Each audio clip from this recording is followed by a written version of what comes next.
programa de Junta Médica y estamos jueves, casi se nos acaba la semana, Leslie. Casi viernes, así es.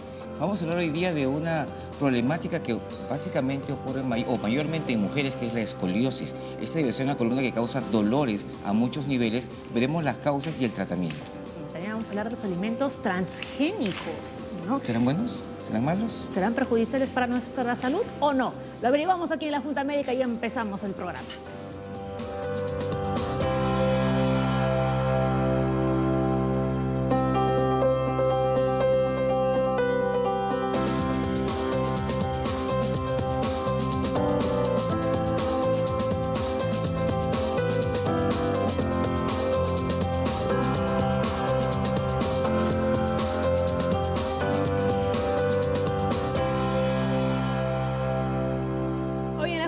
Hablamos de la escoliosis, como decía Leslie, ¿no? Esta desviación de la columna lateral, que no se produce por las malas posturas. No, esto tiene, vamos a ver ahora con los expertos, que hay una escoliosis idiopática, con la cual la gente poco a poco comienza a desviar la columna y no hay una causa aparente, y causas secundarias que vamos a ver posiblemente por traumatismo, por infecciones, por muchas cosas que pueden ocurrir. Pero no significa que porque yo, por ejemplo, me siente así, puede tener una escoliosis. No, ahí ya te viene otro tipo de malformaciones. No, porque hay muchas personas que pueden pensar que por tener una mala postura de repente durante toda su vida o durante gran parte de su vida van a generar una escoliosis después. No. Eso sí, no existe una causa como tú mencionas, esa no es una causa aparente, pero sin embargo la gente deberíamos sentarnos adecuadamente. Eso es verdad, pero cuesta adoptar una buena postura durante las 24 horas del día hasta cuando dormimos.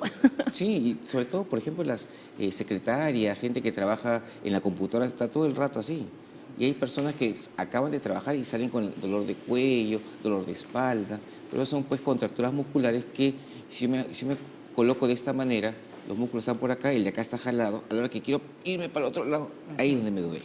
No, y luego también le vamos a preguntar, ¿no?, a nuestros expertos, vamos a aprovechar que están aquí en la Junta Médica para que nos digan cuáles son los efectos de estar todo el rato así, en esta postura. Así es. ¿No? Mirando el celular con la cabeza hacia abajo durante horas y horas. Y hay gente que dice, estoy en la cama y están echados así con el celular ahí mirando. Sí. Y jugando. Ajá. A ver, ¿cuáles son los efectos también para nuestra columna, para nuestra salud? Y hablando de la salud, vamos a hablar de los alimentos transgénicos. Sí, estos alimentos pues que están como que de moda, en los cuales hay una manipulación genética. Esta manipulación genética lo que está haciendo es, entre comillas, mejorarlo, pero mucha gente está a favor y mucha gente en contra. Vamos a ver ahora por qué. No se puede parar esta entrevista con nuestro biólogo invitado el día de hoy aquí a la Junta Médica.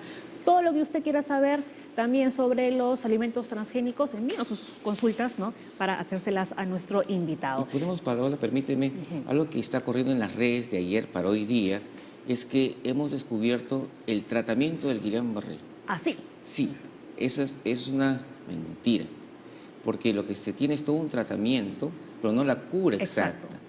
Los pacientes que están con Guillain-Barré y tienen un tratamiento adecuado, ya está solamente para rehabilitación, tienen que irse a su casa, porque en su casa van a continuar la rehabilitación. No se van a quedar en ningún hospital 2 meses, 3 meses, si está en un cuarto regular. Si el paciente ya terminó el proceso en el cual ascendía, ya se detuvo y ahora tiene que volver a tener la fuerza, esa rehabilitación es en casa. Entonces el paciente no se queda. Ayer corrió un rumor que habíamos curado el Guillain-Barré. No, lo que hacemos es el tratamiento, lo detenemos y ya viene la rehabilitación para que el paciente nuevamente tenga la fuerza que tenía antes de enfermarse. Es un bulo entonces, ¿no? Sí. Otro bulo más que circula por la red. El culpable es el doctor Google. Al doctor Google no le crean. Ok, y que quede claro, ¿no? Ayer hicimos un programa especial sobre el Guillain-Barré. Si lo quieren ver de nuevo, lo vamos a publicar, ¿no?, en la cuenta de la Junta Médica en el YouTube, ¿no? Sí. Porque hay muchas personas que incluso tienen temor de ir al hospital porque piensan que se les va a contagiar el síndrome. Así es, el programa de ayer fue fundamental, fenomenal, porque el programa de ayer hemos hablado de todo lo que es científicamente comprobado, lo que realmente funciona y lo que realmente no funciona. Hemos hablado incluso de alimentos que corren por la red de que no debe consumirse. Si alguien consume yogur le va a dar Guillain-Barré, si come pollo le va a dar Guillain-Barré, si come hot dog le va a dar Guillain-Barré, que nos encantó las preguntas porque eso ayuda a despejar las dudas. Toda duda es para despejar. Muy bien. Vamos a conocer a nuestros invitados el día de hoy. Bueno, hay un doctor que ya estuvo en la Junta Médica el año pasado, así que ustedes los van a recordar si es que nos siguen desde el año pasado. El traumatólogo Felipe Cabel, ¿no?, del Hospital Hipólito Unanue, y también el doctor Miguel Urday, traumatólogo pediatra del Hospital del Niño de Breña. Ahora conversamos con ellos, pero antes vamos con estos datos, Leslie, ¿no?, para poner en contexto a nuestra audiencia sobre la escoliosis. La escoliosis es una anomalía que produce una curvatura hacia los lados de la columna vertebral. La curvatura puede tener forma DS o C. Sus causas son variadas, siendo la más común la escoliosis idiopática, de origen desconocido, lo que mencionábamos, ¿no? Que mucha gente tiene esto, mayormente mujeres, y que no tenemos una causa aparente. ¿Qué es idiopática? Idiopática significa que tenemos una enfermedad cuyo origen no se conoce. Es desconocido. Es desconocido. Eso básicamente es idiopático. Muy bien, para que nos quede claro. Vamos con el tercer dato. Ahí está, ¿no? La escoliosis es más común al final de la niñez y el inicio de la adolescencia, cuando el crecimiento es más rápido. Ahí se empieza a notar, digamos, esta deformidad. Así es, porque justamente ahí comienzan pues a crecer los huesos, a orientarse, y por algo se comienzan a desorientar y comienzan pues esta curvatura que va a marcar pues su posición y todo su movimiento en el futuro. A continuación tenemos otro cuadro explicativo, ¿no? A ver, tú lo lees, de clasificación, ¿no? La escoliosis idiopática se clasifica por edad. En los niños de 3 años o menos, escoliosis infantil; de 4 a 10 años, escoliosis juvenil; y los niños mayores de 11 a 18 años, escoliosis de adolescente. ¿No? Y poco a poco vamos a ir desglosando estas etapas con nuestros médicos invitados. Así que nos vamos para el otro lado del estudio de la Junta Médica. Como ya saben, como todos los días les decimos, estamos en vivo, así que ya pueden empezar a enviarnos todas sus consultas a través de las cuentas de las redes sociales, o si no, pueden hacerlo llamando ya a la Junta Médica, que es el 619-0747. ¿Me voy ubicando? Así es. No corras, ¿ah? No. No te vayas a caer. Bueno, menos mal tenemos a traumatólogos aquí en el estudio, por si te sucede algo. Como ya se los habíamos presentado, está el doctor Felipe Cabel, traumatólogo, y también el doctor Miguel Urday, traumatólogo pediatra. Hoy hablamos de la escoliosis. Doctores, ¿esto es más frecuente en las mujeres que en los varones? Buenos días, buenos días, doctor. Primero agradecerles por la invitación y felicitarlos por el nuevo formato, y mucho más dinámico también, y con más cositas para aprender, ¿no? Que eso es importante para educar. Y más tiempo, doctor. Y más hora y tiempo media también. Ajá. Bueno, en realidad la escoliosis tiene una mayor predilección o una mayor preponderancia en mujeres, ¿no? Pero tampoco no es que sea algo tan definido, ¿no? Algo que también es muy importante es que hay que diferenciar que hay una escoliosis en el crecimiento, pero también hay una escoliosis en el adulto, que son de patologías completamente distintas, ¿no? El tratamiento también va a ser distinto. Una cirugía en un niño o en un adolescente es completamente distinta a una cirugía en un adulto, ¿no? Claro. Los objetivos son completamente distintos. Y por otro lado, dentro de lo que mencionaron de las escoliosis idiopáticas, que son las más comunes, la más común es la del adolescente, que es más o menos entre un 80 y un 85% de la estadística general de lo que es la escoliosis idiopática, ¿no? Porque también tenemos otros tipos que ya tienen otro tipo de alteraciones que van a traer el problema en la columna, ¿no? Claro, si uno nunca se trata la escoliosis, ¿a qué puede llegar? ¿Cuáles son las consecuencias? Eso va a depender principalmente de la continuidad o la deformidad que puede tener la columna, porque si tenemos primero, ¿no?, para determinar la escoliosis, como bien definimos, es una curvatura, ya sea en S o en C, pero eso es viéndolo desde el punto de vista, digamos, anteroposterior, de frente. Pero también debe haber un componente rotacional. Quiere decir que los cuerpos vertebrales deben hacer un efecto rotacional para que yo pueda definir escoliosis. O sea, son esos dos criterios, ¿no? Desviación anteroposterior y una desviación a nivel... Ahí, por ejemplo, estamos viendo la desviación desde el punto de vista anteroposterior. Ajá. Pero además... ¿Eso sería en S? Eso sería una C, una S, una S itálica, ¿no? Ajá, aquí está en el plasma. Una S, una C. Pero además de eso, yo debo ver un componente en el cual las vértebras están giradas, que eso no lo podemos ver en este tipo de imagen porque estamos viéndolo de frente. Claro. Pues cumpliendo esos dos elementos y además midiendo unas angulaciones, que eso ya es terreno del especialista, vamos a determinar si es escoliosis o no. Porque teniendo lo que llamamos un ángulo de Cobb, que es un ángulo que nosotros medimos entre el inicio y el final de la desviación, vamos a determinar que si esta angulación es menor de 10 grados, no se considera una escoliosis propiamente dicha, sino se puede decir que es una actitud escoliótica o una desviación, digamos, no significativa, ¿no? Que también es importante porque a veces cuando llegan a la consulta, uno ve la radiografía y ve pues, la desviación, y entonces el paciente se asusta. Entonces uno tiene que explicarle de que esto no es significativo, pero que eso no significa de que no deba cuidarse. En el adolescente o en el niño, la diferencia es de que esta curvatura puede comenzar a aumentar. Claro, y si esto aumenta, ya tenemos que, y dependiendo el grado de angulación, el doctor que es especialista en lo que es la parte de cirugía de columna, va a determinar los criterios para lo que es el tratamiento quirúrgico. Ahí, por ejemplo, podemos ver un poquito el componente rotacional, ¿no? Porque si vemos, la espalda no está alineada, sino está un poquito, los omóplatos están un poquito, uno más anterior y uno más posterior. Uno más salido. Exacto. ¿No? Doctor Miguel. En la escoliosis, como dijo el doctor, hay que tener en cuenta la curva que va a originar la jiba que vamos a ver, y eso lo vamos a ver cuando el paciente se incline hacia adelante, ¿no? Y eso va a ser, como dijo el doctor, de que un omóplato esté más salido que el otro. Hay que ver el componente rotacional exactamente, porque cuando nosotros vemos una columna desviada que no tiene componente rotacional, no es escoliosis. No es escoliosis idiopática, es otro tipo. Hay que tener en cuenta eso. No, es importante, como dijo el doctor, el control periódico. Nosotros recibimos una escoliosis, le tomamos su radiografía inicial de frente y de perfil, le hacemos su examen clínico. Como lo ven ustedes, la inclinación hacia adelante, se nos va a decir la jiba, ¿no? Entonces, porque una columna como la que está a la izquierda es una columna normal. Usted puede recibir una radiografía común y corriente donde le digan que hay escoliosis, pero usted le hace el examen de la inclinación que se llama el signo de Adams. Si es negativo, eso no es escoliosis en ninguna parte. No es que es apenita, que es un poquito, como a veces nos dicen, no, es o no es escoliosis, ¿no? Es como decir esto, ¿es claro o es oscuro? ¿No?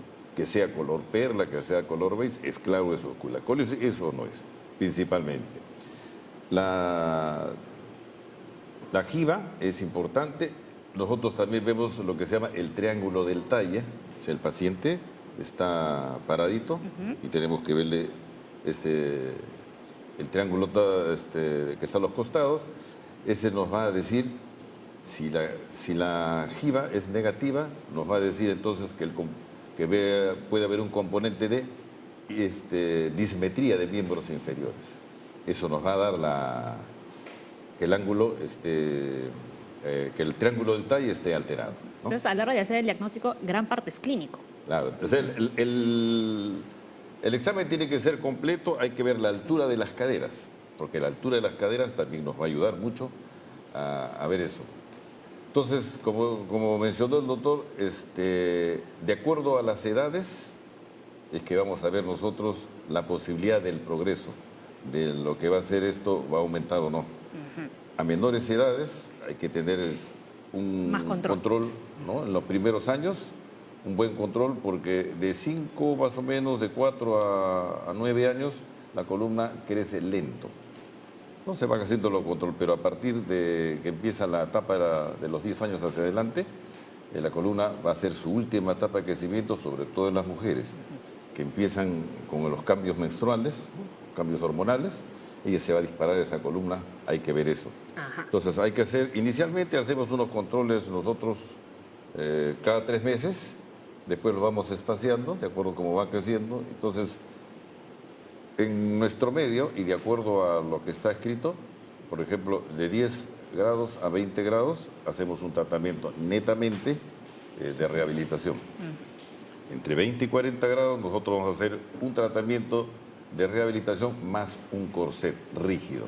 Luego vamos a hablar del corset, doctor. Ya. Vayamos parte por parte. Tenemos hora y media todavía. Claro, ya. Okay. Algo que quería recalcar también es que estamos hablando de escoliosis idiopática, como el doctor Leslie mencionó, son aquellas en las que se dice que no se sabe por qué, ¿no? O sea, se han hecho, porque para llegar a ese diagnóstico hay que hacer el descarte de las otras patologías. Entonces, cuando yo ya he visto que no hay ningún otro problema, hablo de idiopática, ¿no?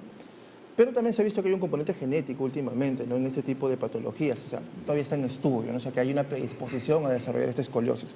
Pero también tenemos que pensar que hay escoliosis de tipo estructurales y no estructurales. Las estructurales serán aquellas en las que el problema está en la propia columna, y aquellas no estructurales serán aquellas en las que el componente no es columna, ¿no? Por ejemplo, una lumbociatalgia, una posición antálgica, que es cuando uno toma una posición por dolor. Entonces, si me duele la columna, la espalda, me curvo, ¿no? Entonces, eso puede causar una escoliosis de tipo idiopática, ¿no?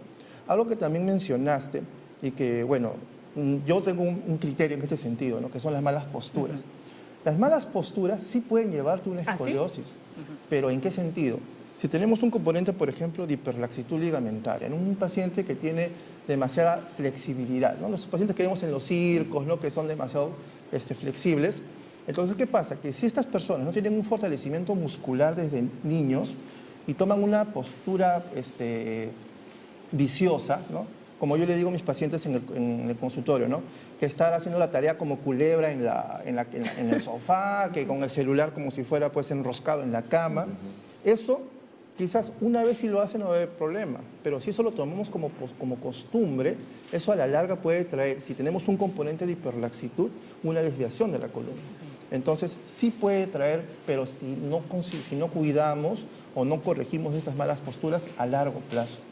Pero obviamente en un adulto es más difícil que se produzca este tipo de problemas, ¿no? Pero sí hay que tener mucho cuidado en los niños, sobre todo por las malas posiciones. Las mochilas, ¿no? A veces el uso exacerbado, a veces las mochilas llevan demasiada carga y estamos hablando pues de un niño que pesará ¿cuánto? Un niño pesará 30 kilos, 20 kilos, que esté llevando una mochila que pese 5 kilos, estamos hablando casi del 10% de su peso corporal, que vaya y regrese, va a traer problemas posturales. Lo pone en un solo brazo. Lo pone en un solo brazo, entonces... O sea, sí puede generar, por ejemplo, el hecho de llevar una mochila muy pesada durante tantos años a la escuela, una escoliosis. Claro, o sea, porque es una carga, porque tú no sabes, primero, cuánto tiempo este niño está transportando la mochila, ¿no? Hay papás que llevan a sus niños en buses desde un lugar a otro, que son media hora, una hora, que imagínense, ya es una carga, lo multiplicas por 2, por 5, por 30, por 8 meses.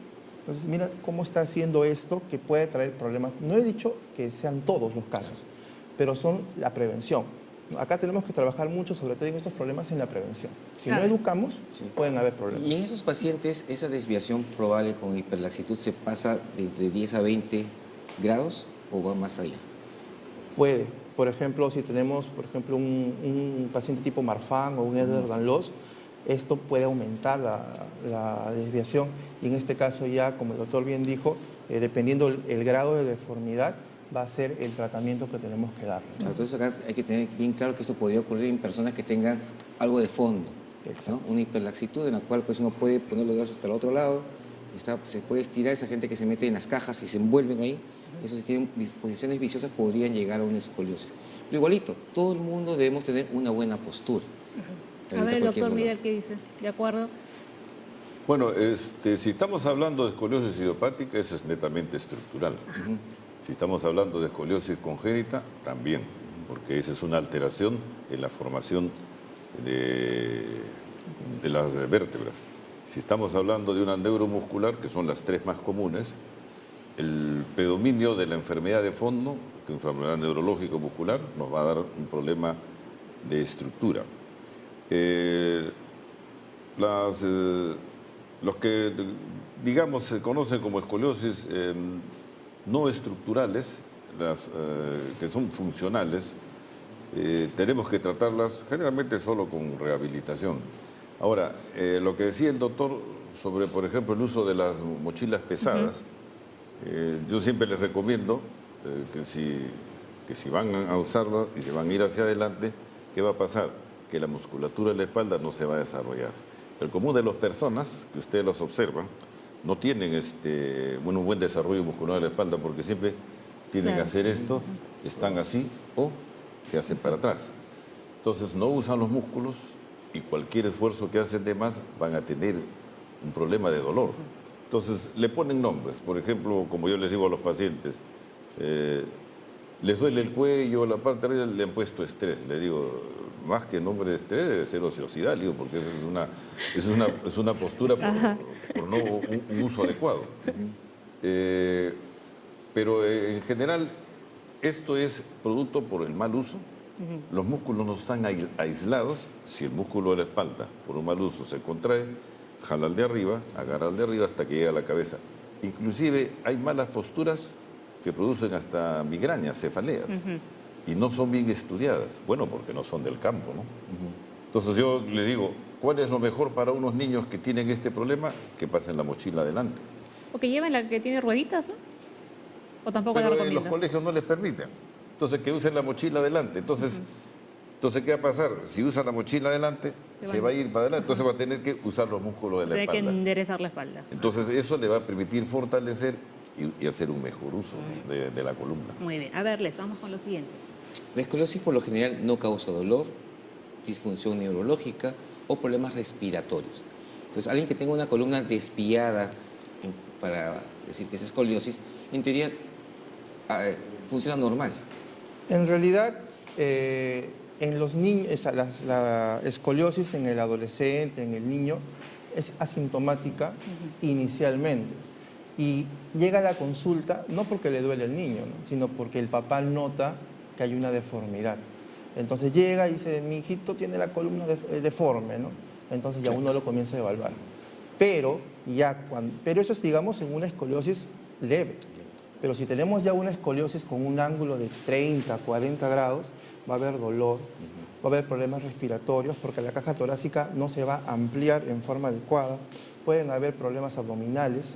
Entonces, estas son escoliosis más severas, ¿no? Pero la escoliosis per se, la clásica, Como no la de ese causa niño, por molestias. ejemplo, doctor, que Claro. puede pasar desapercibido. Puede pasar. El papá se va a dar cuenta porque si te das cuenta, a nivel de las escápulas, una está un poquito más arriba que la otra. Entonces se va dando cuenta, ¿no? Como también el doctor mencionó, la línea del talle, ¿no? O sea, la cinturita Se va, ajá. está un poquito, una más arriba que la otra. Y en mujercita sobre todo más, ¿no? Porque la mamá es más acuciosa, porque quiere ver que la niña camine bien, que tenga una buena postura. Entonces le comienza a llamar la atención y van a la consulta.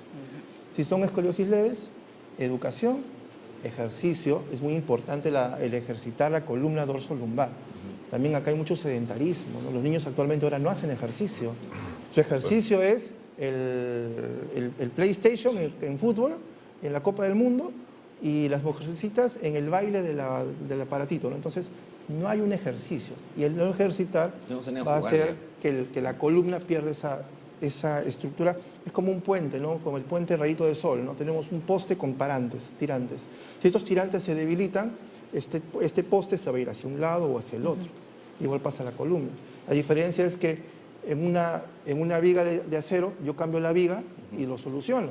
En el cuerpo no. Esta asimetría de fuerzas va a tener una deformidad que muchas veces ya no se puede corregir. Y las personas que se van al gimnasio, que dicen, tengo mi columna chueca, no al gimnasio, tienen que pasar primero por ustedes para que lo evalúen, para ver si requiere o no el gimnasio, porque podría ser hasta perjudicial en algunos casos. O si carga peso, por ejemplo. Bajo peso, ¿no? O sea, depende uno cómo quiera fortalecer. Se le dice ya que tu entrenador te haga tren inferior, que fortalezca piernas, que haga la parte de acá con bajo peso, o que haga otras actividades cardiovasculares. También depende del objetivo del Funcionales, ¿no? paciente. Funcionales. Claro. Ahora, también, por ejemplo, si tú haces un CrossFit, si tienes problemas de columna no lo vas a tolerar. El CrossFit es mucho más intenso. Pues, ¿no? Exacto, Claro. porque trabajas mucho más, hay mucho más Sí, movimiento y sí. equilibrio de fuerzas. Pero si tú te vas entrenando poco a poco, este dolor va a ser menor. El ejercicio, para mí, que yo siempre recomiendo es natación. Nataciones, Es un perfecto. En ejercicio... realidad todos los médicos siempre recomiendan Sí, natación. ¿no? es completo, el agua fortalece, calma el dolor, porque es como un masaje interno completo. Basta que te metas a la piscina para que haya una contrarresistencia, para que trabajes. No hay contrapeso, no hay gravedad, entonces... Te relaja. Te relaja, perfecto. En el dolor de espalda, por ejemplo, cuando un niño está en crecimiento, en la escoliosis, hay que ver, si tiene dolor, hay que averiguar la causa del dolor, porque esto no da, la desviación no da dolor. Ahora, en cuanto al ejercicio, que dice el doctor, es el ejercicio para fortalecer la espalda muy buena, pero no corrige la postura, ¿no? El problema es ese. Por ejemplo, la mala postura es una de las cosas más difíciles de curar, siendo algo tan simple, porque el 90% del tratamiento depende de la voluntad del paciente. El paciente dice, me olvido, no tengo tiempo, ¿quién se va a acordar? Yo he tenido hasta una paciente, el colmo, que me dijo, no hay una pastilla que me enderece. Entonces le dije, la verdad que no estoy tan adelantado. Busquen en el internet, ¿no? En Derecina no hay en Perú. Porque yo no tengo tiempo, me dije, me olvido, me dijo, ¿no? Entonces, esas cosas, por ejemplo, ocurren. Entonces, por eso, por ejemplo, Entonces, doctor, no es que no tenga tiempo, es que no se lo tome en serio. Sí. Ajá. No es que no tenga tiempo, es que no se lo toma en Ah, serio. sí, no se lo tome en serio. Ajá. Claro, por ejemplo, fíjese, nuestros nadadores son campeones en Sudamérica, nunca en el exterior. Ellos nadan, entrenan muy bien, se desarrollan. Pero después de que hacen esto, están así. Todo lo que hace el ejercicio con la mala postura se borra. Todo lo que hace el ejercicio con una buena postura se potencia. Ustedes ven, por ejemplo, en las Olimpiadas van a ver jóvenes y niños después del ejercicio cómo se colocan. Y eso es lo que potencia el motor de la espalda. Claro. Ese es muy importante, ¿no? Ajá, y estamos escuchando. A ver, doctores, Carola les ha preguntado a través del Facebook. A mi esposo le han diagnosticado principios de escoliosis, tiene 54 años. ¿Qué tratamiento debe seguir para que no avance? Saludos desde Ica. Aquí, por ejemplo, estamos viendo lo que mencionábamos, ¿no? Hay una escoliosis del adulto y una escoliosis, digamos, del adolescente, de la persona en crecimiento. Ya el tratamiento de una escoliosis en el adulto va a depender del grado, ¿no? Si es una escoliosis leve, terapia física, antiinflamatorios, ¿no? Principalmente manejo sintomático. Pero hay que ver el fondo de este problema. Una radiografía me puede demostrar, por ejemplo, que puede tener una espondiloartrosis. Entonces, esto va a traer pues ya problemas en una deformidad en columna, puede haber problemas facetarios, puede haber ya que los discos comienzan ya a perder su dureza, su elasticidad, hay un aplastamiento, entonces eso va a traer deformidades, ¿no? Entonces, por lo general, en adultos el tratamiento va a ser sintomático, ¿no? Ahora, si ya comenzamos a ver problemas de radiculopatías, que se le adormecen las piernas, que hay hormigueos, que hay mucho dolor, ya hay que pensar en otros tratamientos que ya son laminectomías, descompresiones o fusiones vertebrales, ¿no? Pero esas son escoliosis mucho más severas, no son las más comunes, ¿no? Y la edad del paciente, ¿no? Un paciente pues, de 50 años, ¿qué actividad hace? Por ejemplo, una persona que tiene una escoliosis y es un estibador, pues mucho riesgo, mucha carga. Entonces hay que tratar de evitar que haga mucha carga, ¿no? Sobrepeso, la obesidad también, un índice de masa corporal muy alto, la obesidad, espondiloartrosis, trabaja con carga, una mala triada para que esto mejore. Entonces, a veces son cambios de conducta los que van a hacer que esto mejore. Y si no, dependiendo, y que la curvatura comience a aumentar, que esta escoliosis se haga más progresiva con el tiempo, y hay que pensar en cirugía. Pero en el caso de ese señor, ¿le haría falta una rehabilitación, por ejemplo, o no? Si la escoliosis es leve, terapia física y antiinflamatorios, y ver pues qué tiene de fondo, si está con sobrepeso, si tiene una espondiloartrosis, tipo de ritmo, labor que realiza, todito eso va a influir. O muy gordos o muy flacos. Porque si son también muy delgados no tienen masa muscular. Claro. Y si no hay masa muscular, tampoco va a ser efectivo cualquier tratamiento. O sea, los extremos son malos. Lo importante en alguien que tiene escoliosis adulto hay que ver, ¿duele o no le duele? Porque lo que comanda acá es eso, el dolor. Si le duele, averiguar las causas. Como dijo el doctor, puede ser una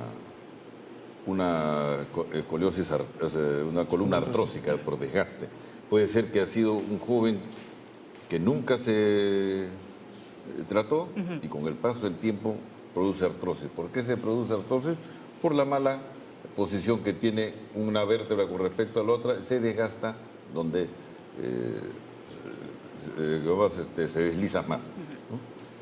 Hay que ver si hay de fondo una osteoporosis. Las personas sedentarias hacen osteoporosis.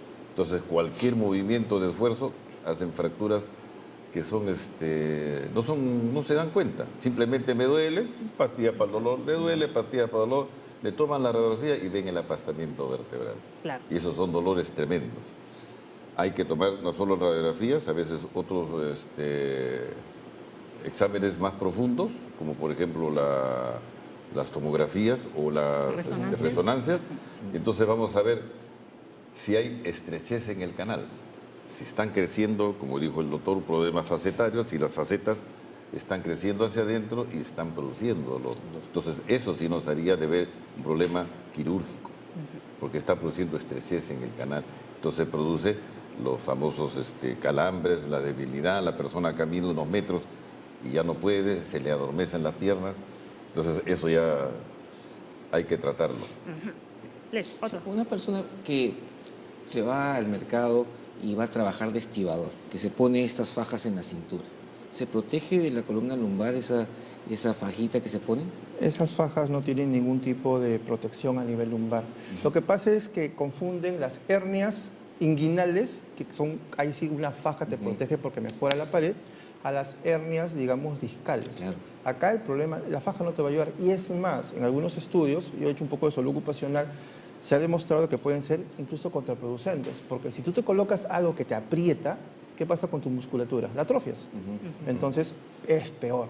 Entonces, y lo vuelves más bien dependiente de la faja. Y también se ve, por ejemplo, el uso de corsé, por ejemplo, a veces en adultos mayores. A veces yo soy muy cuidadoso del uso del corsé, porque si es una persona que tiene todavía actividad física, yo lo mando a hacer fortalecimiento para que trabaje, yo le digo, su faja natural, ¿no? Que es su musculatura. Tenemos una consulta a través del teléfono. María dice, tengo 48 años y hace 6 meses me diagnosticaron escoliosis y osteoporosis. ¿Qué consecuencias puede traer esta enfermedad? Importante acá, la osteoporosis no duele. Entonces, mucha gente dice, me duele la espalda porque tengo osteoporosis. Falso. Y te piensas de citometría ósea. Exacto. Entonces, lo que va a doler es la consecuencia de la osteoporosis, ¿no? La disminución de la estructura ósea, la mineralidad ósea, el aplastamiento. Eso va a traer ya una escoliosis, ¿no? O puede traer una espondiloartrosis. Puedes tener la columna derechita, pero hecha destrozada por una espondiloartrosis. Y eso es lo que va a causar dolor. ¿Qué le recomendaría a esta persona? Tu tratamiento para la osteoporosis tiene 48 años. Mujer que vaya a hacer sus exámenes, puede hacer terapia de reemplazo hormonal, puede hacer terapia con calcio, con su densitometría ósea. Hay una variedad de tratamientos, ¿no? Y la escoliosis puede ser que la haya tenido siempre y nunca se haya dado cuenta. Entonces, ¿qué pasa? De que como ya le diagnosticaron, ya también se sugestionan, ¿no? Tengo osteoporosis, ya se desvió mi columna y ya me comienza a doler. Entonces, educación. Principalmente eso. A ver, doctor. En estos casos, por ejemplo, primeramente, por supuesto, hay que examinar al paciente, ¿no? Examinarla, ver si lo que dicen, como les dije hace unos momentos, si lo que es verdaderamente es solo una apreciación imagenológica, de que digan de que tiene una desviación y se le examine y no tiene. En cuanto a la osteoporosis, a veces una columna osteoporótica del adulto no se aprecia y la paciente tiene dolor y se le informan que la radiografía es normal. Entonces, algo que me enseñó uno de mis profesores fue medir los muros, se llama, la parte anterior y posterior de la vértebra. Entonces, a veces me tomo ese tiempo, ¿no? Entonces, comienzo a medir los muros anterior y posterior y veo si hay proporción. ¿Cuál muro está más dentro? Porque la vértebra cuando se ve debe ser cuadradita. Entonces, si se ve que comienzan los muros a tener menos longitud, entonces podemos saber de que eso se está fracturando insensiblemente, aparentemente, o pequeños dolorcitos. Y eso nos va a indicar de que la osteoporosis se está actuando, fracturando la columna sin que se den cuenta. Ahora, osteoporosis más escoliosis. La pregunta, ¿qué consecuencias puede traer? Número 1, deformidad. Tanto antero-posterior como lateral. Y eso sí va a causar dolor. Y eso puede aumentar. ¿Ustedes han visto esas señoras que caminan así? Sí. Con una gira. Sí. Esa es osteoporosis que ha producido una deformidad por no tratamiento. Ajá. No se le ha hecho la densitometría adecuada y no se le ha hecho el tratamiento de rehabilitación adecuada. Esas personas sí deberían usar corset. Entonces le podemos decir, ¿no?, a la televidente que nos escribió que no se deje y que vaya de inmediato al médico para que le dé un tratamiento y esto no siga avanzando, ¿no?, y tenga las consecuencias que usted está diciendo. Así es. Muy bien. Antes, no solamente hay como deformidades en la columna, estamos hablando de la escoliosis, ¿no? Pero también tenemos otro problema que es la cifosis, que viene a ser ya la famosa joroba, ¿no?, que se presenta. Y eso lo tienen justamente ya las personas de tercera edad porque ya pierden esa fuerza. Entonces, solitos ellos se van encorvando y ya llega un momento en el que ya no pueden levantarse, ¿no? Entonces, Claro, y no se mantienen rectos. exacto. Y Y hay que evitar eso colabora la mala postura. Claro. Exactamente. A ver, otra consulta, antes de irnos a la pausa. Esto me gusta, esta consulta. Norma dice, ¿un quiropráctico puede corregir la escoliosis? La escoliosis es un problema estructural. El quiropráctico lo que hace es un tratamiento muy similar a la rehabilitación, ¿no? Entonces ellos, por ejemplo, hacen masajes, hacen movimientos y hasta donde yo he visto, ellos lo que hacen es sacan lo que nosotros llamamos conejos y dicen, te he enderezado la vértebra, te la he puesto en tu sitio. Una vértebra, para que se salga de su sitio, necesita de un mecanismo violento, que lo atropellen, que se caiga de altura, que se un traumatismo severo. Cosas así. Pero no sale porque la adhesión que tiene una vértebra con la otra, con el disco más los ligamentos, es tremenda. Por eso que la desviación en la escoliosis, por ejemplo, es paulatina. Y las fracturas van con un traumatismo. Entonces, ¿es cuento eso? Ah, bueno, sí, porque ese es... Nosotros, Porque se ha puesto muy de moda ir al quiropráctico. Sí. Es una moda, tú mismo lo has Es dicho. es una moda, pero lo que hacen ellos es aliviar los problemas funcionales, pero no los estructurales. Ahora, ¿un quiropráctico podría empeorar la escoliosis?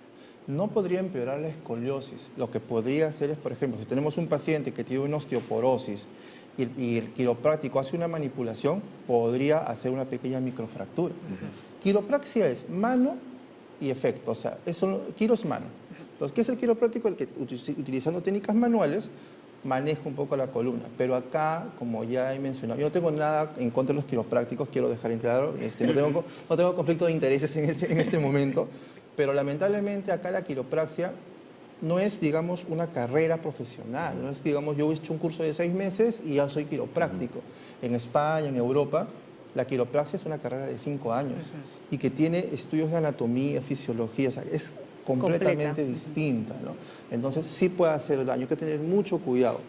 Y además, bueno, yo he visto, ¿no?, que los quiroprácticos toman una radiografía que no cumple con los estándares de las radiografías, pelvis desviada de un lado para el otro, y dices, uy, no, tu espalda está desviada, tu columna está acá, te voy a hacer masajes, te voy a hacer 40 sesiones, y las 40 sesiones que te cuestan 200 soles cada una, te voy a enderezar la columna. Y es la verdad, eso es lo que hacen. Terminan las sesiones, hasta peor acaba. Entonces hay que tener mucho cuidado, ¿no? Porque esto no es un tratamiento, ¿no? Es una técnica para mejorar molestias, más no te va a enderezar la columna. Ya ves, Leslie, no vayas. Mentira. Inclusive a veces, Leslie no va al quiropráctico. Inclusive a veces llegan a la 9ª sesión y le dicen, no, necesito 10 más. Y para que siga pagando. Y Claro. sigue. Cuidado, señores. A ver. Tenemos una llamada telefónica de Patricia de Cajamarca. Hace 3 meses me diagnosticaron escoliosis y además tengo hernia discal. ¿La operación podría mejorar ambos diagnósticos? Lo sabremos eso después de la pausa. Así que espérenos, manden sus consultas que estamos en vivo. Por favor, acá en Junta Médica. Ya regresamos. Volvemos.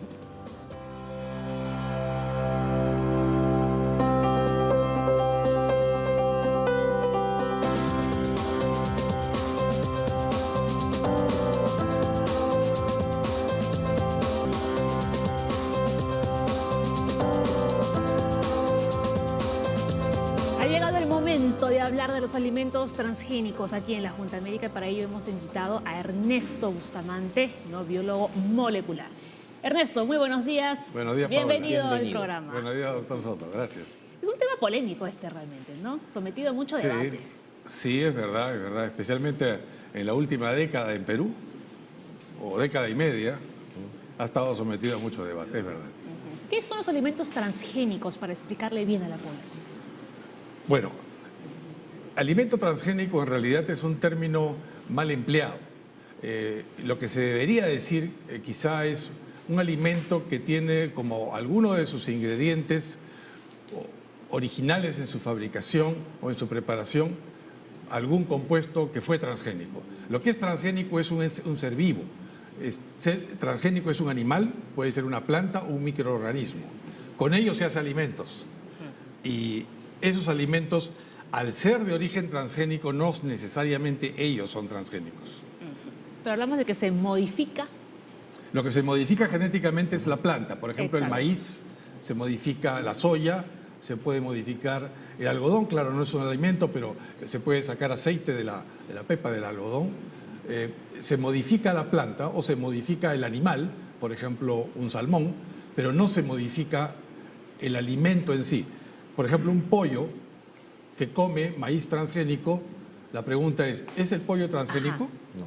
Algunos que piensan o dicen que sí, aunque en realidad nunca se ha demostrado que estos pollos tengan algún gen o alguna expresión del gen, o sea, una proteína que sea transgénica. Pero solo el hecho de haber comido maíz transgénico, a algunas personas les hace decir, ese es un alimento transgénico. Ajá. ¿Y por qué hay muchas personas que le tienen miedo a estos alimentos transgénicos? Bueno, porque el nombre es feo. Transgénico es un nombre feo. Suena a otras Experimento. cosas. Sí, Extraterrestre. Sí, a extraterrestre, a artificial, Artificial. a no natural. Cuando es todo lo contrario. Hay cosas que son naturales, que son muy buenas. En realidad todos los alimentos transgénicos son naturales porque provienen de la naturaleza. Y hay muchas cosas que son naturales que son malas. Por ejemplo, la cicuta es una planta. Claro, y es convencional, natural, muy mala. La misma papa tiene algunos ¿Componentes? toxinas, por ejemplo la solanina, que si uno pudiera comer muchas papas, 20, 30 kilos de papas, se puede intoxicar. Es más, si uno come papas verdes, se puede intoxicar por la presencia de estas toxinas. Las plantas son muy ricas en toxinas, en contraste con los animales que tienen menos toxinas, porque es la forma que tienen las plantas de defenderse. El animal, cuando una mosca se para en la cola de una vaca, la vaca mueve el rabo y se fue la mosca. Pero cuando una planta es atacada por hongos, por bacterias, por el frío, por la helada, por la humedad, por la salinidad del suelo, lo que hace la planta es se protege produciendo toxinas, produciendo sustancias, modificando su composición de proteínas o sus colores, de manera de que se haga más o menos apetecible a estas pestes, digamos, ¿no? Cuando hablamos de alimento transgénico, queremos decir que hemos metido algún gen en esta planta, por ejemplo, para optimizar algunos de sus beneficios que tiene. Sí, claro. Cuando un agricultor utiliza una planta transgénica, por ejemplo, el caso del maíz. El caso del maíz, se introduce un gen en el maíz que protege al maíz contra ciertos insectos que van a producir un deterioro en la mazorca. Entonces hay un interés agronómico, es decir, en vez de producir tantas toneladas por hectárea, va a producir tanto más toneladas por hectáreas porque tiene menos pérdida. Entonces el interés del agricultor es agronómico, pero solo lo único que se hizo fue introducir un gen de la naturaleza en el maíz. Y lo mismo en el caso de la soya. En el caso de la soya sucede que la soya, para que crezca, no debe tener maleza alrededor. Y sacar la maleza se puede hacer a mano, pero eso es muy costoso.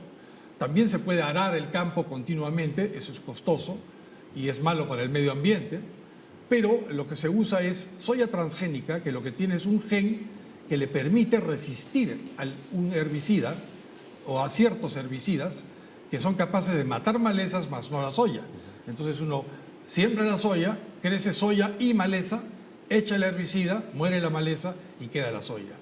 Entonces la soya sucede que va a diferenciarse de la convencional o el algodón o el maíz del convencional en el hecho de que el maíz transgénico tiene un gen extra. Pero ese gen extra no confiere ninguna toxicidad, no confiere nada malo más que al insecto. Es decir, el insecto que se iba a comer el choclo ya no se lo come. Y claro, es muy malo para el insecto. Y lo mismo pasa con la soya también. En el caso de la soya es malo para la maleza. Claro, pero no para nosotros, que vamos a consumir posteriormente. No está demostrado. O sea, nosotros en ciencia tenemos que basarnos en evidencia. Lo que hay es muchas creencias, muchos mitos atribuidos a, no solo a los transgénicos, a las vacunas. Y esos son mitos, porque carecen de fundamento científico. Hasta hoy no hay ningún estudio serio, o sea, que no sea pseudociencia, que haya demostrado que algún alimento de origen transgénico cause daño a la salud humana o animal. Y esto ha sido ratificado por academias como la Academia Nacional de Ciencias de los Estados Unidos, la Academia Nacional de Medicina de los Estados Unidos, la Organización Mundial de Salud, la FAO. Múltiples organizaciones internacionales han confirmado, la de China, la de Rusia, es decir, es algo que ya está dado por hecho. Sin embargo, hay gente que aún cree, es creencia, no evidencia, que pueden constituir un peligro. Sí, justamente creo que ese es el temor de las personas, que si como algo transgénico, eso transgénico me va a afectar a mi salud. Me va a dar cáncer. No pasa. Exactamente, me va a dar cáncer o me va Bueno, a despertar una enfermedad. Hay muchas cosas que se le han atribuido a los transgénicos. Cáncer o alguna enfermedad, por supuesto, pero nada de eso ha sido demostrado. O sea, yo también puedo pensar que el sentarme en esta silla me puede dar cáncer. Esa puede ser mi creencia. A lo mejor es verdad, pero habría que demostrarlo. Entonces, para que tenga validez científica. Ahora, una persona puede saber si el alimento que está comprando es transgénico o no, en los supermercados, por ejemplo. Yo creo que lo único que tiene que hacer uno es saber dividir entre dos. Prácticamente la mitad de los artículos que hay en un supermercado moderno tienen componentes transgénicos. Por ejemplo, la soya no se come necesariamente como soya, también, ¿no? Uno puede tomar leche de soya, lo que se llama leche de soya. Pero la soya se utiliza para producir ingredientes que se usan mucho en la industria. Por ejemplo, el más conocido es la lecitina de soya, que forma parte de las galletas, de caramelos, de harinas. El mismo pan contiene, el pan francés que comemos en nuestras casas, tiene... lecitina de soya. Claro, se le echa un blanqueador, un bleacher, un blanqueador que proviene de una levadura que a su vez fue modificada genéticamente, o sea que es transgénica. Pero eso no hace al pan transgénico. ¿No? Ahora, el trigo con que está hecha la harina del pan, el trigo que se vende comercialmente no es transgénico. No obstante, experimentalmente se ha hecho trigo transgénico en diversas partes del mundo. Lo que pasa es que no se vende como tal. O sea, hay muchas plantas que son transgénicas, algunos animales que lo son, pero muchos de ellos no están en el mercado, pudiendo estar. ¿Alguna planta que sea transgénica, el fruto, la semilla de esa planta, la puedo utilizar porque ya tiene ese gen, o hay que comprar nuevamente esas semillas para mi...? Porque eso es un muy buen punto. Sí, se puede utilizar la semilla, por ejemplo, del maíz, utilizar el fruto del maíz, como usted dice, para esa semilla, con esa semilla conseguir una nueva planta y luego la nieta y la bisnieta y la tataranieta. El problema con eso es que en botánica existe un término conocido como heterosis, que significa que las semillas van perdiendo vigor conforme las generaciones van aumentando. Por eso, el agricultor que realmente quiere hacer plata compra semillas, no necesariamente transgénicas. En el Perú está prohibido transgénicos, comprar semillas transgénicas. Pero sí se venden semillas llamadas híbridas. Y un agricultor que quiere tener una buena productividad por hectárea, necesariamente compra semillas. Entonces, ¿por qué? Porque toda semilla, sea transgénica o no, pierde vigor, pierde capacidad de producir la misma cantidad de toneladas por hectárea en la siguiente generación y en la siguiente y en la subsiguiente. Ahora, Ernesto, ¿un alimento transgénico o un vegetal, por ejemplo, significa que va a crecer más rápido que uno que no lo es? Si es que esa es la característica que uno ha buscado. Por ejemplo, hay salmones a los cuales se les pone somatotropina, que es la hormona del crecimiento, de manera de que puedan alcanzar un peso y un tamaño comercial en menor tiempo.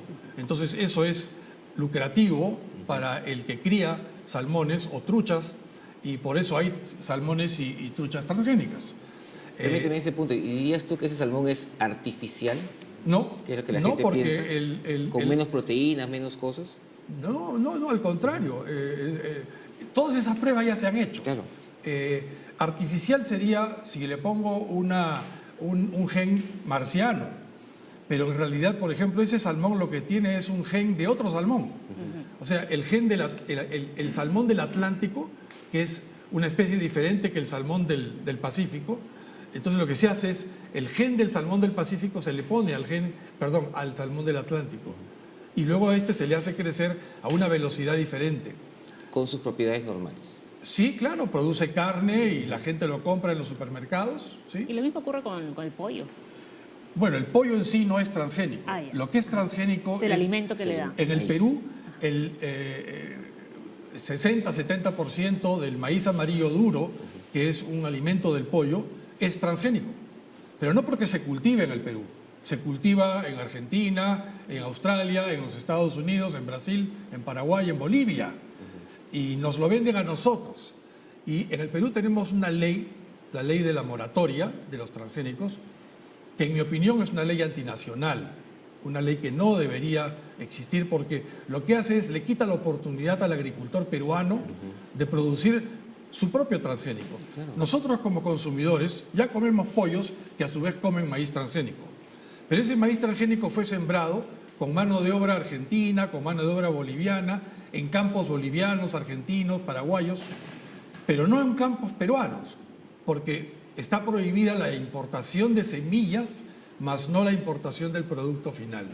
Lo que es un sinsentido, porque si lo que se quiere es proteger al consumidor, No deberían permitir la entrada de... así es, Claro. así es, al final es lo mismo. Al final es lo mismo. Pues, y el agricultor de verdad, para sembrar pues, una hectárea, gasta bastante, gasta en fumigación, mano de obra, y pierde muchas veces sus cosechas por las pestes y tantas cosas. Así Las es, plagas, el ¿no? ser agricultor realmente es casi un arte, porque vienen las plagas, vienen las sequías, exceso de lluvias, y naturalmente no solamente es cuestión de tener tecnología a nivel de una mejor semilla, con biotecnología como por ejemplo el uso de transgénicos, sino sistema de rotación de cultivos, análisis de suelos, en fin, la capacidad que debe tener el agricultor peruano debe ser todo. O sea, es como lanzar un soldado a combate y decirle, mira, te voy a dar todo menos granadas.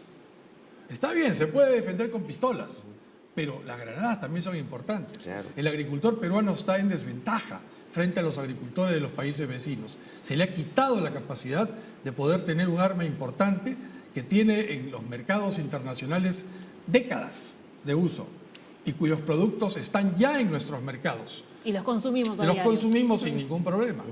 Hasta hoy nadie ha muerto o enfermado por consumir un producto transgénico. Bueno, Ernesto, entonces podemos concluir, ¿no?, la entrevista diciendo que los alimentos transgénicos no van a dañar a nuestra salud.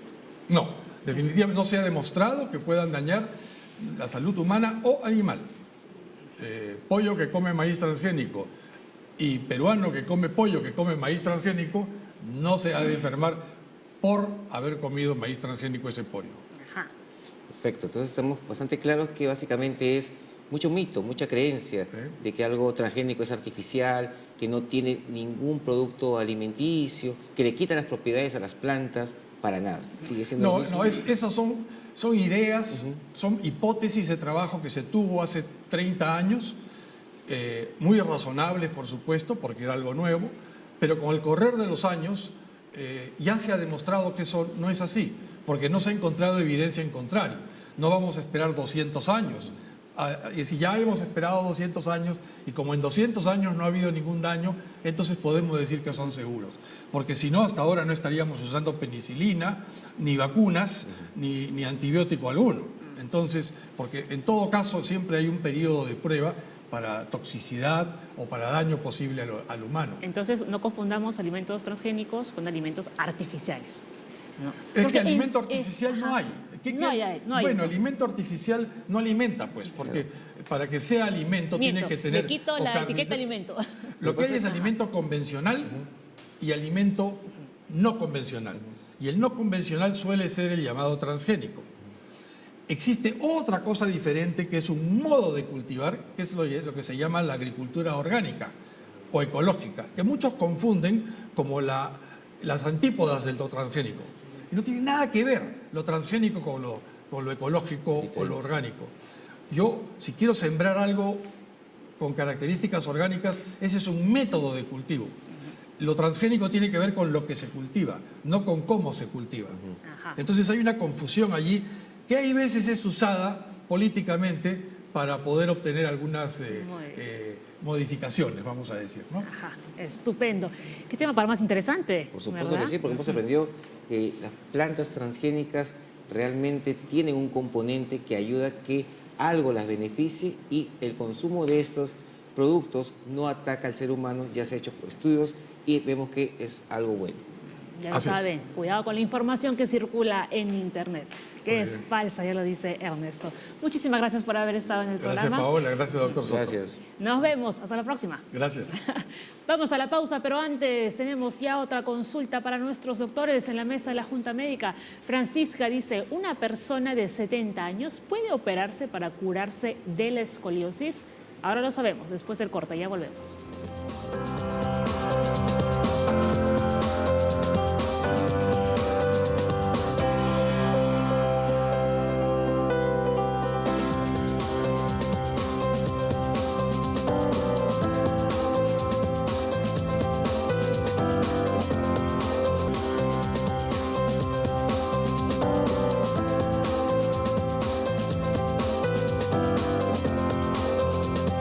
Muy bien, nos quedan media hora ya para terminar el programa. Tenemos muchas consultas. Muchísimas gracias por haberlas enviado. A ver, atención con ese dato. Las personas con escoliosis leve pueden necesitar solo chequeos. Otros podrían requerir un corsé o someterse a una cirugía. ¿De acuerdo?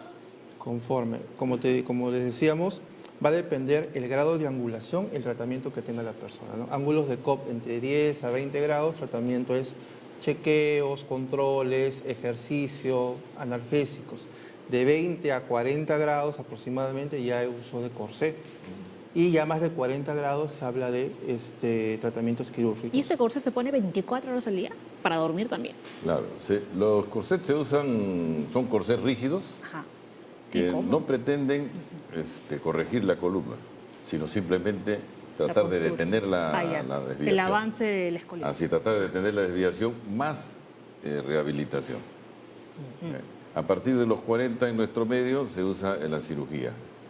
La cirugía, de acuerdo al tipo de escoliosis que es, en la idiopática se planifican los puntos donde se van a colocar principalmente los implantes y después con la barra se trata de corregir lo máximo que se ¿Y pueda. con la cirugía quedan perfectos o no del necesariamente. todo?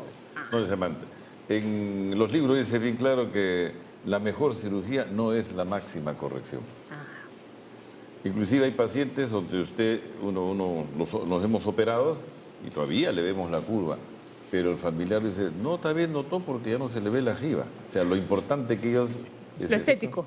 Ajá. La parte que no se vea, porque hay pacientes que han venido al hospital del Niño de Breña, que tenían mucho bullying. Los compañeros se colgaban de sus jorobas, ¿no? Los fastidiaban, les ponían cosas, han tenido que sacarlos del colegio. Claro, acá hablamos de un problema físico y encima psicológico Sí, sí. añadido. Entonces, nosotros no los hemos dejado perfectos, porque no es esa No es el la objetivo. idea, sino corregir lo máximo que se pueda, hasta donde dé, y que no se le vea pues la jiba. Para mejorar su funcionalidad, básicamente. Claro. Exacto. Así es, para que en el futuro no tengan estos problemas que se adhieren como es los dolores, las artrosis, eso, ¿no? Claro. Es como cuando hablamos de los brackets, ¿no? Los brackets no solamente cumplen una función de que los dientes queden parejitos, bien alineados, sino también el tema de la mordida. No, Exactamente. no vas a quedar con los dientes perfectos, pero una mordida pésima. O sea, no hay Así funcionalidad ahí.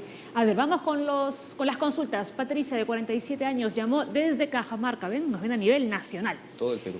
Hace 3 meses me diagnosticaron escoliosis y además tengo hernia discal. ¿La operación podría mejorar ambos diagnósticos? Aquí hay que determinar primero el grado de escoliosis, ¿no? Porque si es una escoliosis leve, en realidad nadie la va a operar. Nadie va a requerir operar una escoliosis que solamente con quizás un poco de tratamiento analgésico y terapia física va a mejorar. Y me parece que, o sea, estamos pensando, ¿no? Porque tenemos, como el doctor dice, ¿no? Lo base es examinar al paciente. Si uno no examina al paciente, uno no puede decir pronóstico o diagnóstico. Puede ser que el problema principal sea la hernia, que sea lo que le esté causando las molestias. Y si las molestias son muy severas y le están indicando una cirugía, la cirugía es para mejorar las molestias producto de la hernia. pero la escoliosis no creo que le estén participando para una cirugía. A menos que sea ya una escoliosis muy severa, que tenga problemas facetarios, que aumente la curvatura, entonces sería indicado. Pero por la edad que tiene, más me parece que su problema sería la hernia discal, ¿no? No me parece que sea el problema de la escoliosis, pero como decimos, tenemos que examinar al paciente, ¿no? Porque podemos ser una paciente que tenga una escoliosis muy severa y en realidad pues ahí sí el tratamiento sería quirúrgico por ese lado. Pero acá la cirugía es para mejorar las molestias y evitar que progresen, ¿no? Claro, la idea es que yo tengo escoliosis, pero cada escoliosis es diferente angulación y diferente tratamiento. Entonces, el decir yo tengo escoliosis quiere decir que el médico me ha visto, pero él es el que me va a indicar qué debo de hacer. Muy bien. Francisca en el Facebook nos escribió, ¿una persona de 70 años puede operarse para curarse la escoliosis? Cuando una persona adulta tiene escoliosis, es, como les dije hace un rato, puede ser una escoliosis que haya venido desde joven, que no se trató, o puede ser una escoliosis artrósica. Por la edad. Entonces, en este caso, por ejemplo, no vamos a pretender corregir la curva, sino estabilizar. Estabilizar la columna para que no duela, ¿no? Y posteriormente va a usar sus corsets que le va a ayudar. Ahora, ¿en qué circunstancias no se le diría que se opere a esta señora? Lo que pasa es que hay que tener en cuenta que cuando operamos un adolescente, estamos operando a una persona que tiene un factor de crecimiento y de remodelación. Entonces, él conforme vaya creciendo, su columna se va a ir enderezando gracias a los aparatos que tiene, que son como unos tutores para que la columna no se desvíe. Pero en una persona ya mayor de 70 años, no esperamos corregir la escoliosis. Lo que tenemos que hacer es evitar que haya más colapso, evitar que haya compresión, evitar que haya mayor desviación. Entonces, hacemos descompresiones, laminectomías, foramectomías, o hacemos fusiones vertebrales. Quiere decir que esta columna que se está comenzando a desviar, la voy a dejar en una posición que ya no se va a desviar más, pero no pienso corregirla. Lo que yo quiero es evitar que siga la deformidad para que ya no le duela. Que son objetivos distintos. En el adolescente es que con su plasticidad corrija, no al 100%, como nuestros profesores decían, solo Dios y los tontos son perfectos. Entonces, no podemos dejar algo perfecto, tenemos que dejarlo funcional. Si no es funcional, no sirve. Entonces yo prefiero es más, como hemos dicho, hay angulaciones hasta de 10 grados en escoliosis o desviaciones escolióticas que no se tratan. Entonces, ¿y qué más voy a pensar? Dejar a un niño o un adolescente con una columna derechita cuando no es el objetivo. El objetivo es que no deforme y que no le traiga molestias. Cuando un niño tiene escoliosis y lo tratan, ¿su tratamiento tiene un periodo determinado o es de por vida? Bueno, primeramente hay que ver la graduación de la escoliosis. Se trata, de acuerdo a eso, vamos a pensar en hacer solo un tratamiento de rehabilitación, si es baja, de 10 a 20, como dijo el doctor. De 20 a 40, si vemos que ha avanzado más de lo común, hay que hacerle sus controles periódicos, que nosotros hacemos trimensuales y vamos subiendo, puede ser a 4, 5, 6, de acuerdo a eso, le agregamos la rehabilitación más los corsets para evitar que siga. Entonces, de acuerdo a eso se ve. Termina de crecer, entonces se hacen los controles para ver las posteriores molestias que va a tener. Pero si pasa a la parte quirúrgica, no, se le opera al paciente, se hace su tratamiento de rehabilitación, se le controla más o menos un año y después se le deja para que haga su vida normal. Ajá, muy bien. A ver, Isabel llamó desde Lima. Mi hijo de 14 años tiene pectus carinatum, pero he notado que tiene la columna desviada. ¿Esto guarda relación con la escoliosis? Pectus carinatum, ¿qué significa eso? Que lo tiene como en quilla, ¿no? Medio, hundido. No, Como quilla, como el pecho del pollo. así, ya. en punta, ¿no? Se ha visto que están asociados, ¿no? O sea, pectum carinatum, pectum excubatum, escoliosis, ¿no? Pueden estar relacionados. Y obviamente que hay que hacer, en este tipo de casos, evaluaciones ya más profundas para determinar pues, qué otro tipo de alteraciones puede tener. Ya. Esto tiene que hacerse, bueno, el tratamiento de la escoliosis es un tratamiento multidisciplinario, ¿eh? Y en este caso tendría que hacer un tratamiento entre el cirujano de tórax y nosotros. O sea, nosotros vemos la parte de columna, consultamos con el cirujano de tórax y él nos va a decir qué arreglos tiene que hacerle él en la parte anterior. Entonces, la combinación va a llevar a una mejor solución de estos niños. A ver, vamos con la siguiente consulta antes de que nos gane el tiempo. Estefanía dice, mi hijo de 6 años tiene escoliosis y fuertes dolores en invierno. ¿Qué puedo hacer? Hay que examinarlo, hay que ver. Como les dije, la escoliosis no duele. Cuando duele hay que averiguar la causa del dolor. Y en concreto le duele solo en invierno. O sea, le duele más en invierno, dice la pregunta. Sí, hay que ver la causa del dolor. Porque ahora hay que ver si es una escoliosis idiopática o es una escoliosis congénita, porque es muy pequeño. Entonces, se toma la radiografía, se examina al paciente, entonces vamos a determinar qué tipo de escoliosis es, 1, y 2, la causa del dolor hay que buscarlo.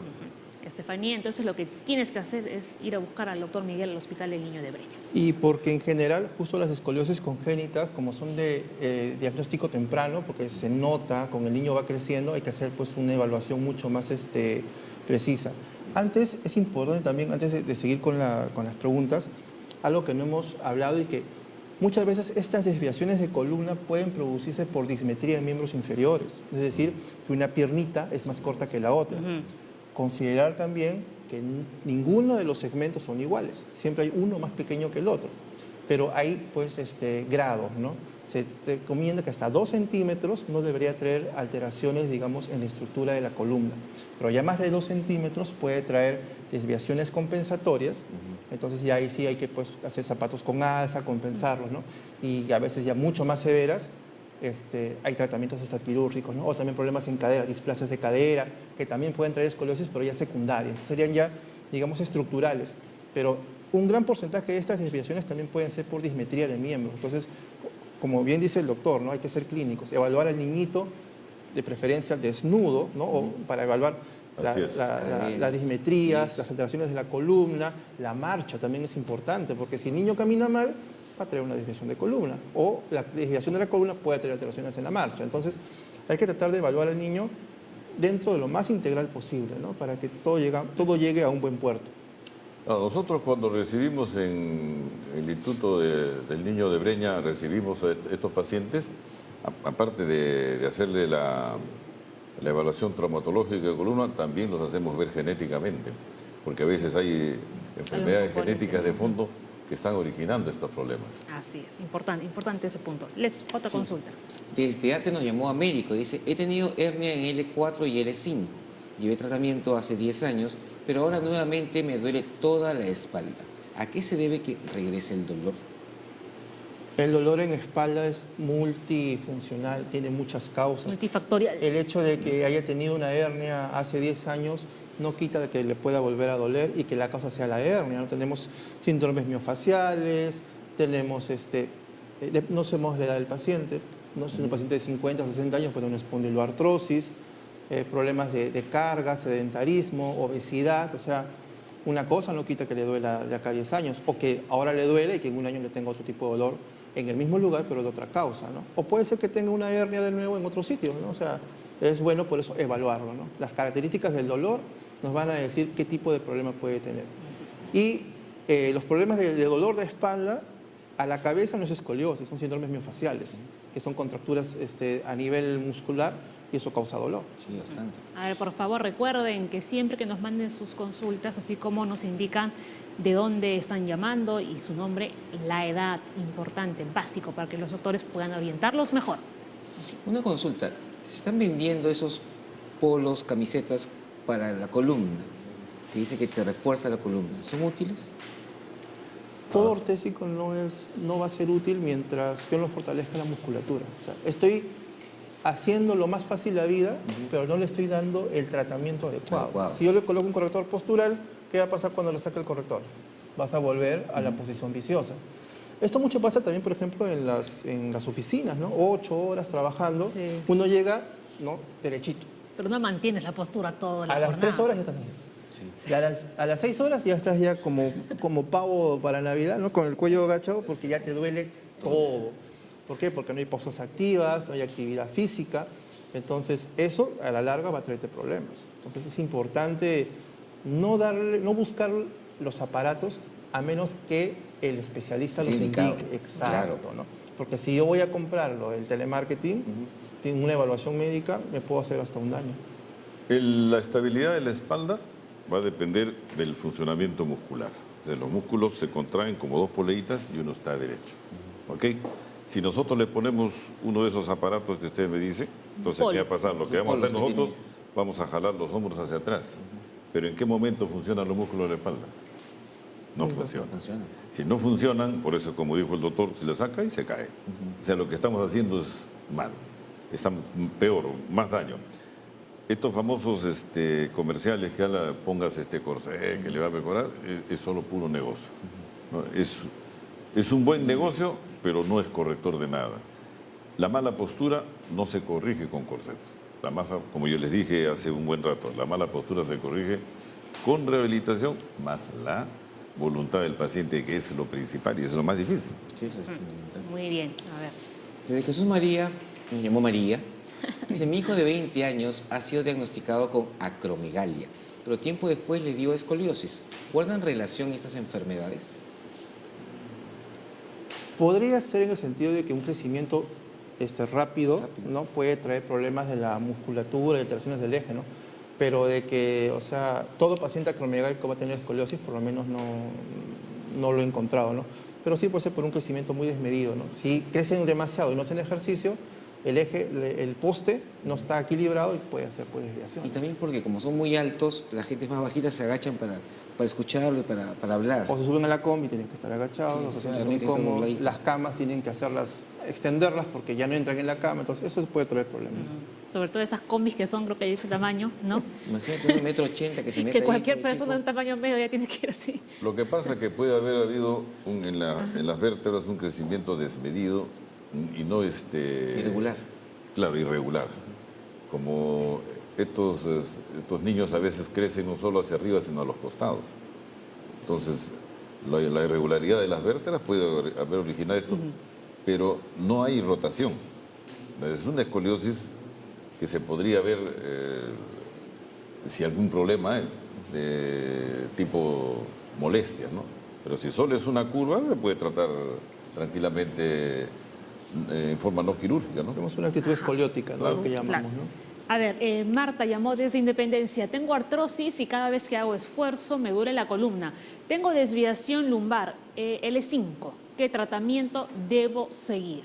Primeramente, en estos problemas de artrosis hay debilidad posterior muscular, hay debilidad ósea, entonces hay que fortalecer la zona, hay que estabilizarla externamente. Aquí sí podemos usar, por ejemplo, habrá que ver la edad también, ¿no?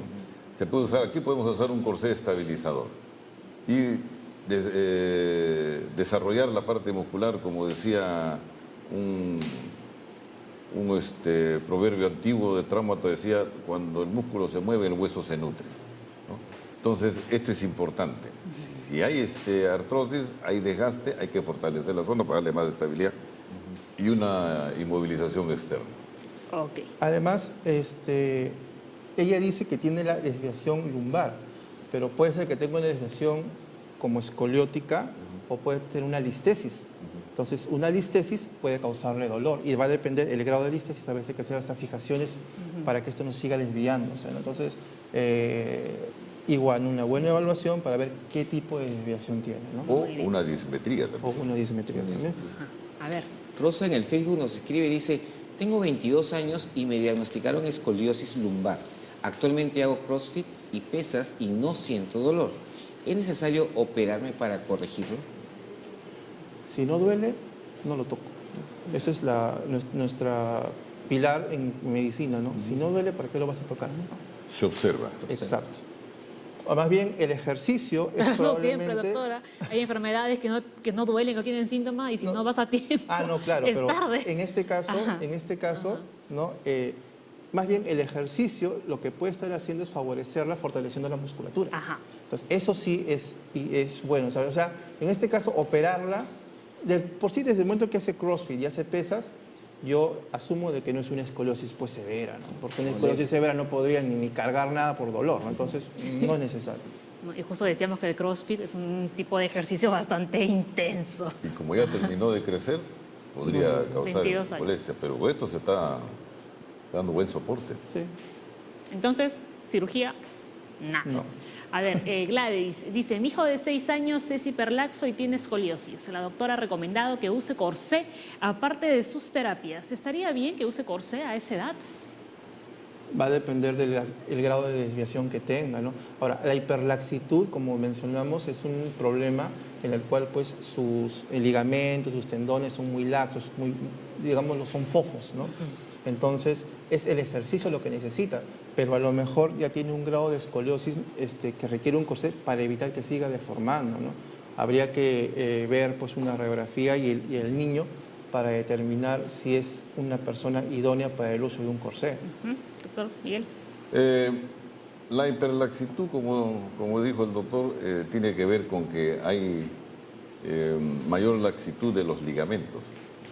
La hiperlaxitud se protege fortaleciendo las articulaciones, porque si no, si le vamos a poner este corsé por la columna, tendríamos que también ponerle coderas, tenemos que ponerle tobilleras, tenemos que ponerle hombreras. Toda una armadura.